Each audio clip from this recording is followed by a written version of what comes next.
Let me ask you, mention autopilot. Got to ask you about Tesla, this renegade little company that seems to be, from my perspective, revolutionizing autonomous driving or semi-autonomous driving, or at least the problem of perception and control. They've got a semi on the way. They got a truck on the way. What are your thoughts about Tesla semi?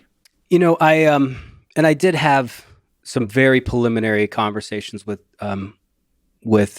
policy folks there. Nothing really in the tech or business side of it too much. And here's why. I think because electrification and autonomy run in opposite directions. Right. And I just, I don't see the application, the value in self-driving for the truck that Tesla is going to produce in the near term. You're not going to have the battery. Now you could have wonderful safety systems and, reinforcing, the auto, self-driving features supporting a skilled driver. But you're not going to be able to pull that driver out for long stretches the way that you are with driverless trucks. So do you think, I mean, the reason, the electrification is not obviously coupled with the automation.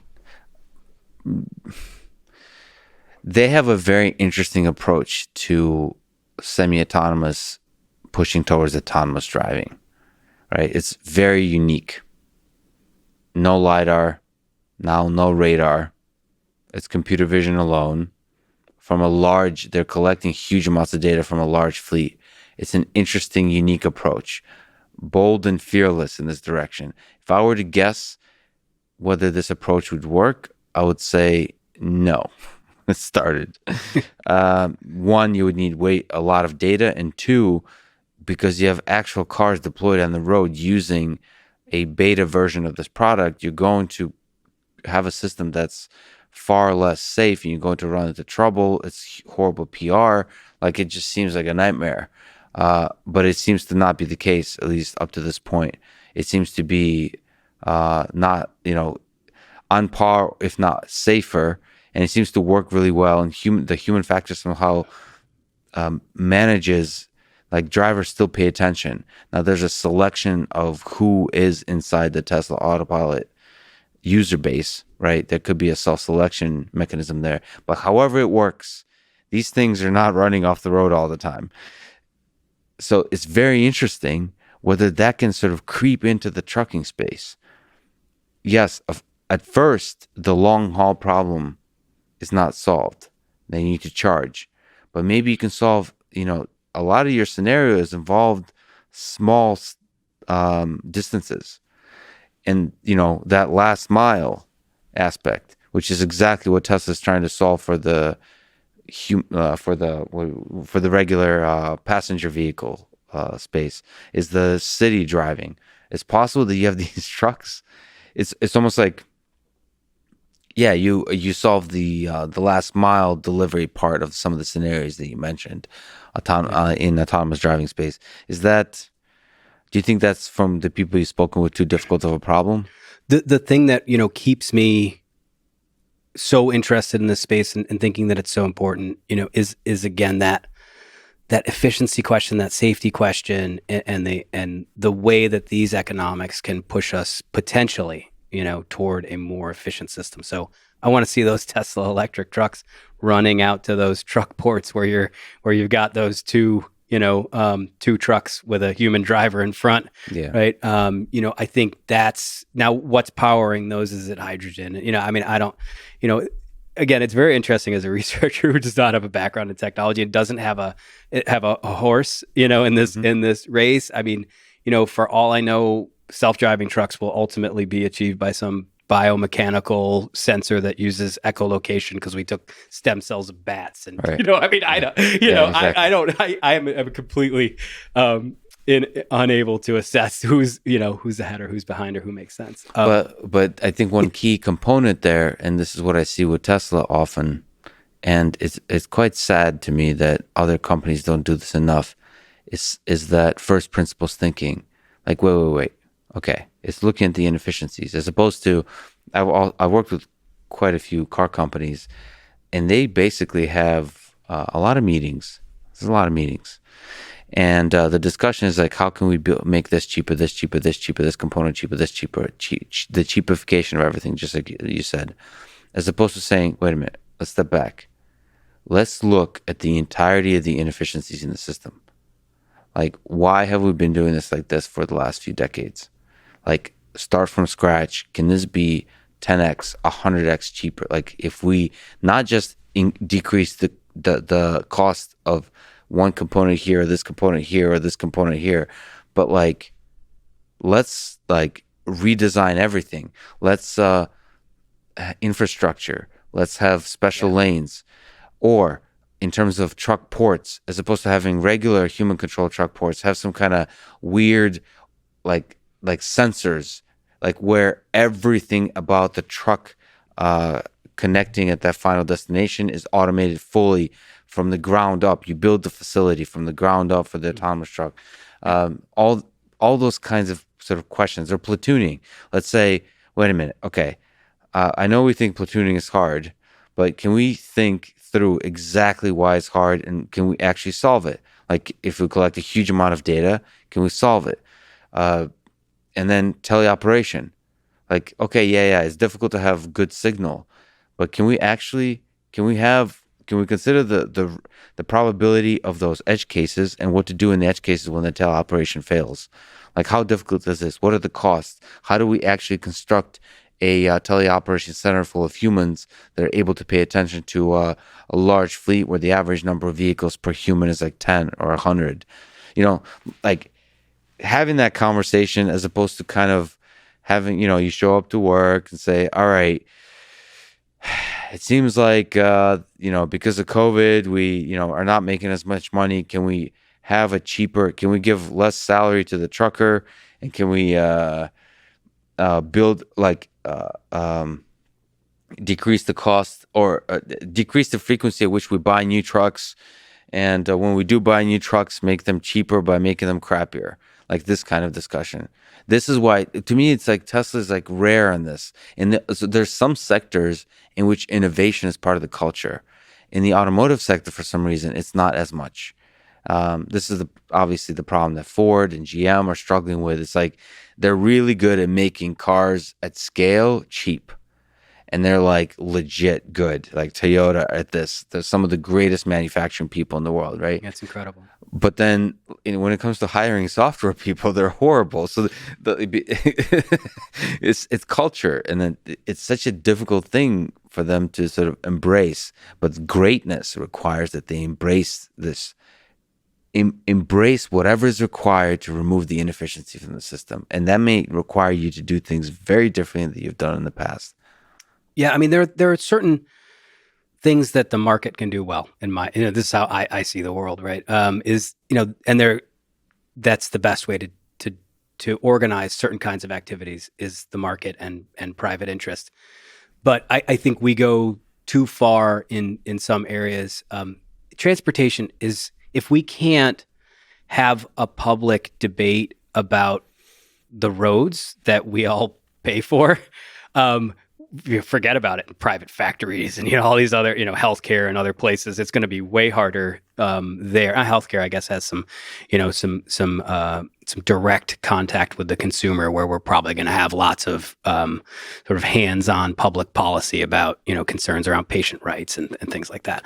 But if we can't figure out how to have a public policy conversation around how technology is going to reform our public, roadways and our transportation system, like we're really leaving way too much to private companies. It's not in their. I get asked this question, like, what should companies do? And I'm like, just go about doing what you're doing. I mean, please come to the table and talk about it, but it's not their role. I mean, I appreciate, Elon's, attempts to sort of, have species level goals, like, we're going to go to Mars. I mean, that's amazing. And that's incredible that someone can realize, have a chance at realizing that vision. It's amazing. Right. But when it comes to so many areas of our economy, we can't wait for a hero. We have to have, and there are way too many interests involved. It's who builds the roads, the money that sloshes around on Capitol Hill to decide what happens in these infrastructure bills and the transportation bill is just obscene, right? See, I think so. It's an interesting view of markets.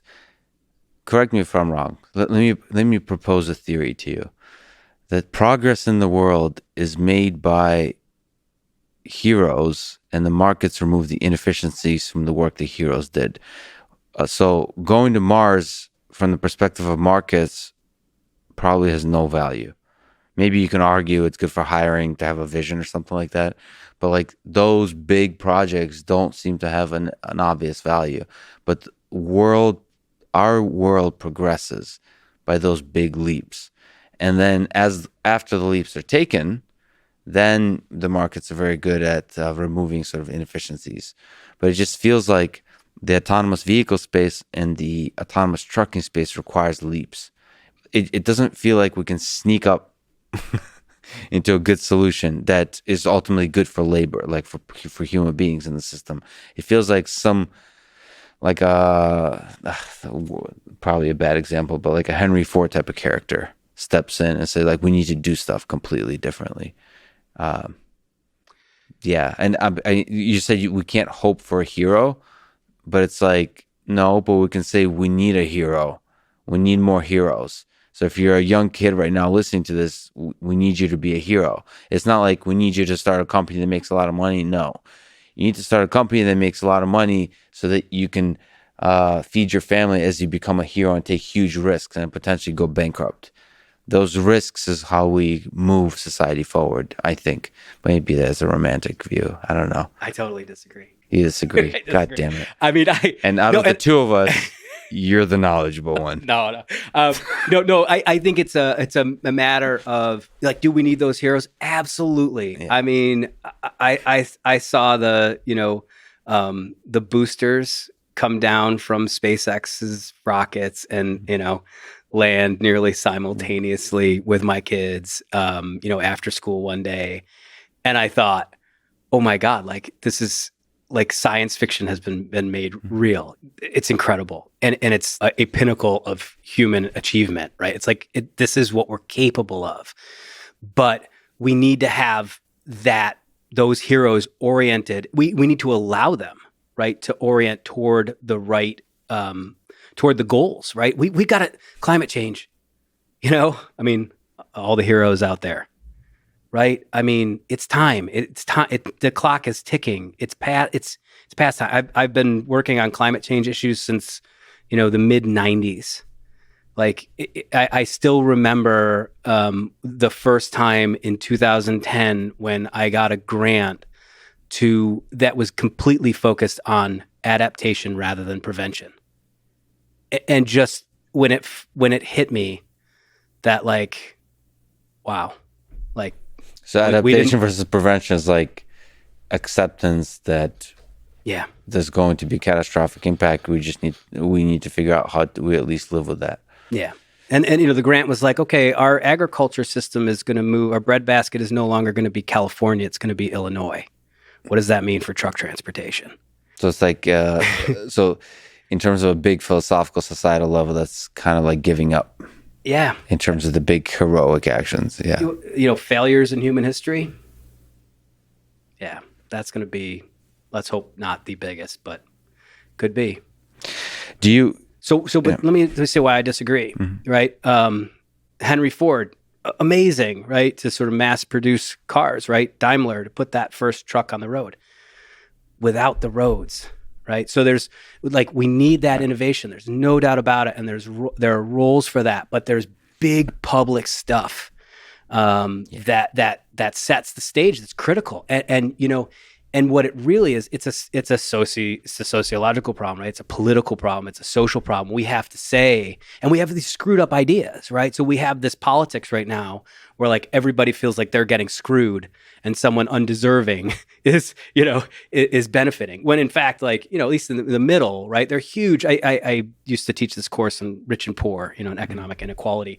And I would go through, public housing subsidies in Philadelphia, Section 8 subsidies, and then I would go through my housing subsidies for my mortgage interest deduction. And it worked out to basically the average payment for a Section 8 housing voucher in my neighborhood. I'm not a welfare recipient, according to the dominant discourse. And so we have this completely screwed up sense of like where our dollars go and, who benefits from the investment. And, we need to, I don't know that we can do it, but, if we're going to survive, we need to figure out how to have honest conversations where private interest is where we need it to be in fostering innovation and rewarding the people who do incredible things. Please, we don't want to squash that, but we need to harness that power to solve what I think are some pretty big, existential problems. So you think there's like government level, national level collaboration required for infrastructure project? Like we should really have large moonshot projects that are funded by our governments.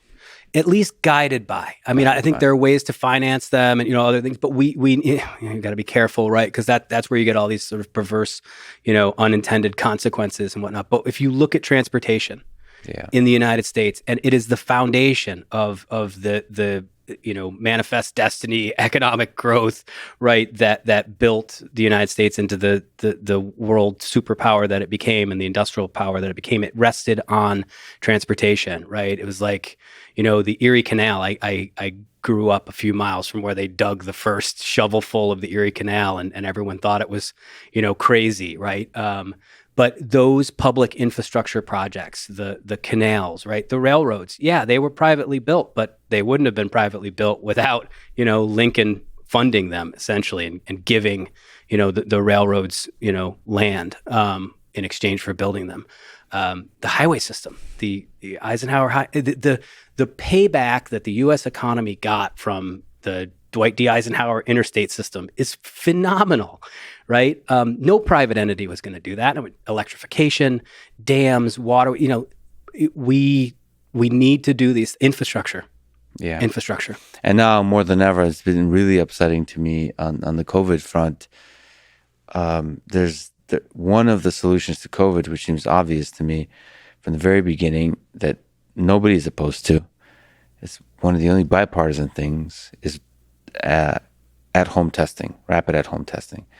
There's no reason why at the government level we couldn't manufacture hundreds of millions of tests a month.